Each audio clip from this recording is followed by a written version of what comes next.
bahkan rezeki dari yang tak terduga arahnya. Insya Allah selamat dunia maupun akhiratnya. Amin ya Allah. Silakan rahimakumullah. Di samping soal COVID yang lebih dari setengah tahun ini mengurung kita semua umat manusia di sedunia, untuk konteks kita umat Islam Indonesia ada dua momentum yang baru saja kita lewati bersama. Dua momentum itu adalah yang pertama 17 Agustus 2020 tahun Masehinya adalah peringatan hari ulang tahun kemerdekaan Republik Indonesia negeri kita tercinta. Satu lagi momentum yang baru saja kelewati kemarin adalah 1 Muharram 1442 Hijriah, tahun baru kita umat Islam. Alhamdulillah, karenanya maka di momentum yang sangat singkat ini, khutbah singkat ini, khatib ingin menggandengkan antara dua tema ini, yakni kemerdekaan dan tahun baru Islam. Alhamdulillah, mari kita mulai bagian yang pertama. Hadirin, sampai dengan tahun ini 2020 ternyata masih banyak rakyat Indonesia yang merasa belum selesai menempatkan, memposisikan agama berhadap-hadapan dengan negara. Banyak orang yang masih menyalah-nyalahkan orang yang cinta kepada tanah airnya. Dia kira bahwa cinta kepada tanah air itu adalah bertentangan dengan agama, berhadap-hadapan secara langsung dengan agama, karena dianggap bukan ajaran agama. Hadirin rahimakumullah, melalui khutbah ini khatib ingin sampaikan pesan-pesan Al-Qur'an dan hadis Nabi sallallahu alaihi wasallam. Kalau kita meresapi, merenungkan ayat-ayat Al-Qur'an maupun hadis Nabi sallallahu alaihi wasallam, ternyata sesungguhnya cinta tanah air itu adalah pesan agama. Bukan bertabrakan, tapi justru itu adalah ajaran agama. Dari mana kita tahu? Hadirin, ayatnya sengaja khatib kutip sebagai pembuka siang hari ini. Surahnya ada satu surah namanya jelas definitif Al-Balad, negeri. Hadirin, Allah bersumpah dengan negeri ini, bahkan la uqsimu bihadzal balad. Tidak, aku bersumpah dengan negeri ini. Mufassir menerjemahkan, ada yang menyatakan la-nya ada taukid. Sungguh aku bersumpah dengan negeri ini. Wa anta hillum bihadzal balad. Kenapa Allah bersumpah dengan negeri ini? Sebab negeri ini adalah tempat engkau baginda Nabi Muhammad SAW bertempat tinggal. Hil mahal. Alhamdulillah, tempat kelahirannya baginda Nabi SAW diagungkan oleh Allah Subhanahu wa taala, dicintai oleh Allah Subhanahu wa taala, sebab disitulah lahir orang yang paling dicintai oleh Allah Subhanahu wa taala, baginda Nabi Muhammad SAW. Hadirin, ini secara tidak langsung mengajarkan kita cinta kepada tanah air. Yang kedua adalah ayat lain di surah lain kita temukan juga kata Al-Balad ini. Surahnya At-Tin. Wat-tini waz-zaituni wa turi sinin wa hadzal baladil amin. Demi tin dan zaitun dan bukit Sinai dan negeri yang aman ini. Hadirin, kalau kita buka mufassir, sebagian menyatakan wat-tin az-zaitun. Tin dan zaitun bukan buahnya, bukan pohonnya, bukan. Tapi tempat keberadaan tin dan zaitun itu. Di mana itu? Filistin. Filistin itu tempat kelahirannya Nabi Isa alaihissalam. Wa turi sinin, ikonnya Nabi Musa alaihissalam. Jadi Nabi Allah Subhanahu wa taala Allah menggunakan kata sumpah dengan tin dan zaitun, yakni negeri Filistin, wa turi sinin Mesir, Gunung Sinai, Bukit Sinai, wa hadzal baladil amin, dan negeri yang aman ini yakni Makkah Al-Mukarramah. Allah bersumpah dengan 3 negeri tempat kelahiran para nabi yang paling ia cintai, paling Allah cintai. Hadirin, secara tidak langsung ini mengajarkan kepada kita untuk cinta kepada tanah air. Ustaz, itu cuma asal-asalan saja, itu cuma cocok logi saja. Oke, ada yang lebih tua dari Nabi Musa, Nabi Isa, Nabi Muhammad SAW, yakni Nabi Allah Ibrahim alaihissalam, nenek moyang para nabi. 2000 tahun sebelum Masehi, Nabi Ibrahim, nenek moyang para nabi, mengajarkan kepada kita untuk cinta kepada tanah air. Apa itu ayatnya? Surah Al-Baqarah surah kedua ayatnya 162. Beliau ketika mengajak membawa hijrah anak dan istrinya menuju Makkah Al-Mukarramah, kemudian beliau berdoa demi negeri yang ditempatinya itu. Allahumma, di bagian doanya. Doanya Nabi Ibrahim itu tercatat dalam Al-Qur'an ini. Doa Nabi Ibrahim adalah mendoakan negeri tercinta ini, yakni Makkah Al-Mukarramah. Beliau berdoa,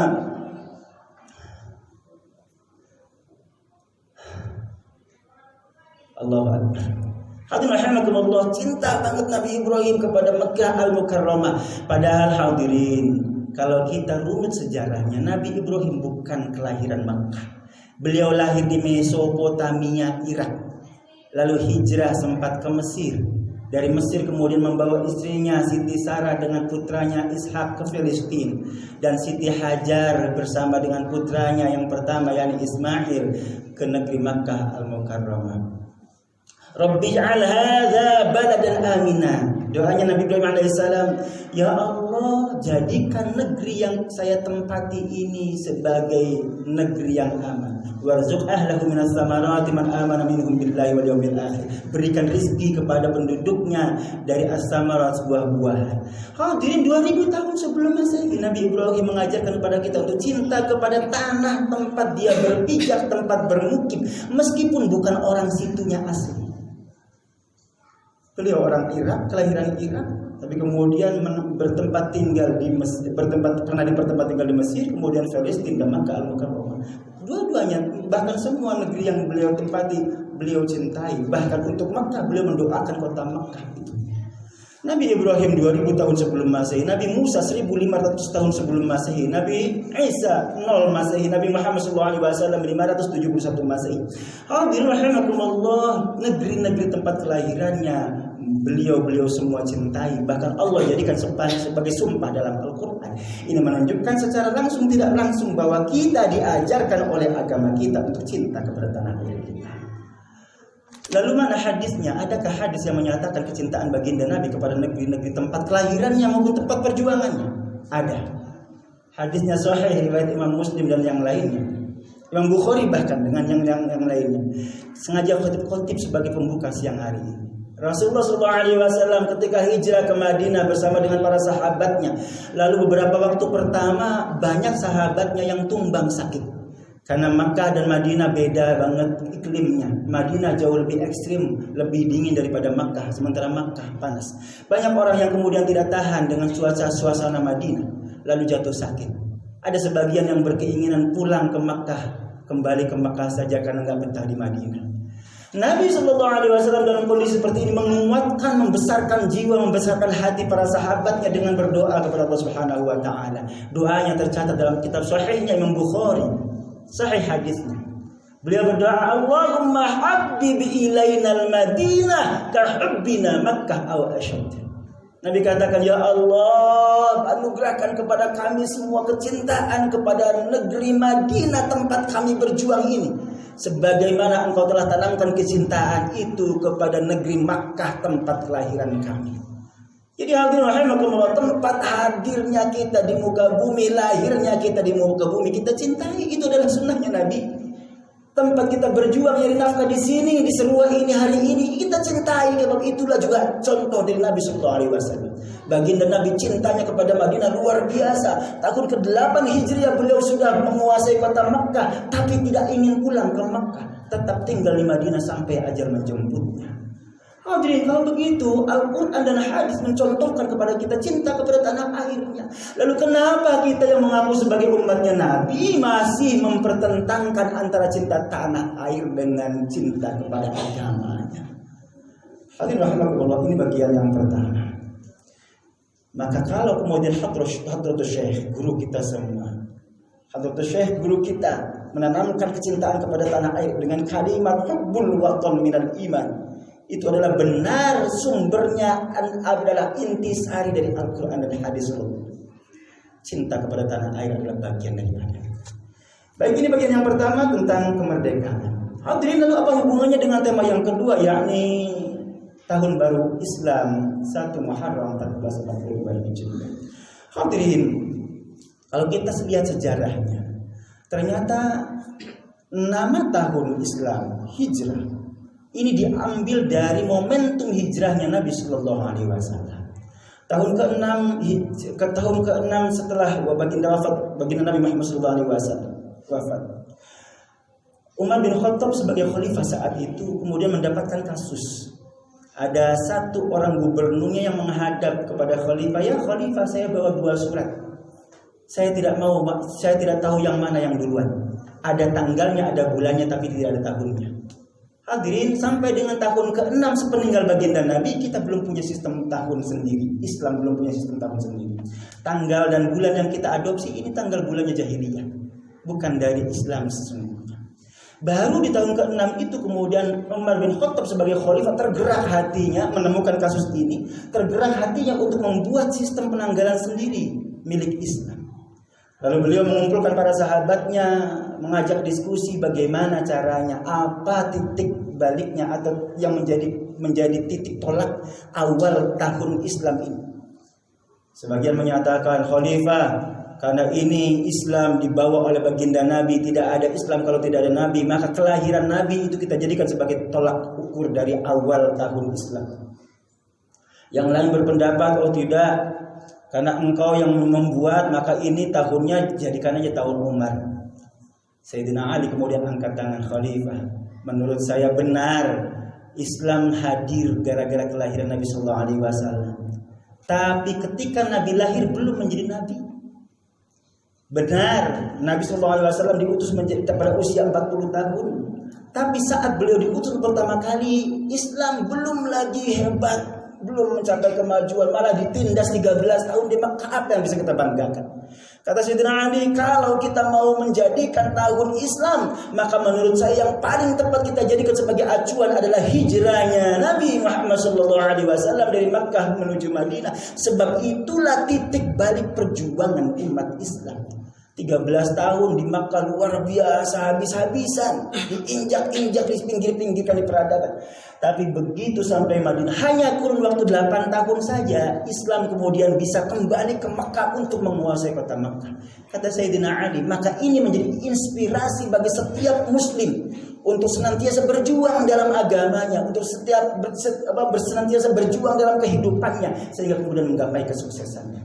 Maka dengan hanya melihat tahunnya saja, umat Islam dimotivasi oleh agamanya untuk menjadi pejuang, untuk menjadi orang-orang yang meraih sukses dengan perjuangan luar biasa bangsanya. Hadirin rahimakumullah, ini sumber inspirasinya. Kalau kita hubungkan kemudian dengan kemerdekaan, maka kemerdekaan itu tidak kita raih dengan dikasih oleh penjajah, tidak. Kemerdekaan ini kita raih dengan urayan keringat, darah dan air mata, dengan perjuangan.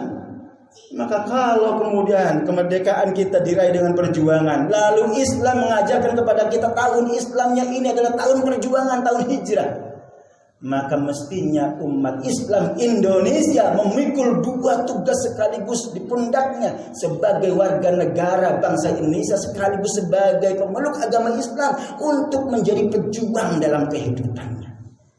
Mari silakan lihat Al-Quran. Setiap kata hijrah selalu berdampingan dengan kata jihad. Antara misalnya surah At-Taubah yang sengaja khotib buka sebagai pembuka, kutip sebagai pembuka, At-Taubah 9 ayat 20. Allah berfirman, alladzina amanu wa hajaru wa jahadu fi sabilillah. Orang-orang yang beriman, berhijrah dan berjihad. Iman, hijrah, jihad itu 3 serangkai. Kita berjuang dengan landasan iman, lalu kemudian kita berani bergerak dengan hijrahnya dan jihad fisabilillah dengan segala daya upaya yang kita miliki pada posisi kita masing-masing. Hadirin rahimakumullah, lagi maka benang merahnya adalah kemerdekaan dan tahun baru Islam mengajarkan kepada kita semua umat Islam Indonesia khususnya untuk menjadi pejuang dalam kehidupan kita, untuk meraih sukses di masa depan dengan semangat yang membara. Dan insya Allah kalau kita punya semangat yang luar biasa, mau berjuang mati-matian dalam kehidupan kita, insya Allah kesuksesan dunia maupun akhiratnya kita akan raih dengan izinnya Allah Subhanahu wa taala. Amin ya rabbal alamin. Bismillahirrahmanirrahim. Alladzina amanu wa hajaru wa jahadu fi sabilillahi wa amwalihim wa anfusihim a'zamu darajatan 'indallah. Sungguhnya orang yang beriman, berhijrah, berjihad fi sabilillah dengan harta dan jiwanya itu a'zamu darajatan 'indallah, luhur, agung, tinggi derajatnya di sisi Allah. Wa ulaika humul faizun. Merekalah orang-orang yang sukses beruntung. Barakallahu li wa lakum. Nafa'ani wa iyyakum fi Rabba minni wa minkum. Innahu was-sami'ul 'alim. Qul qawli wa astaghfiruhu innahu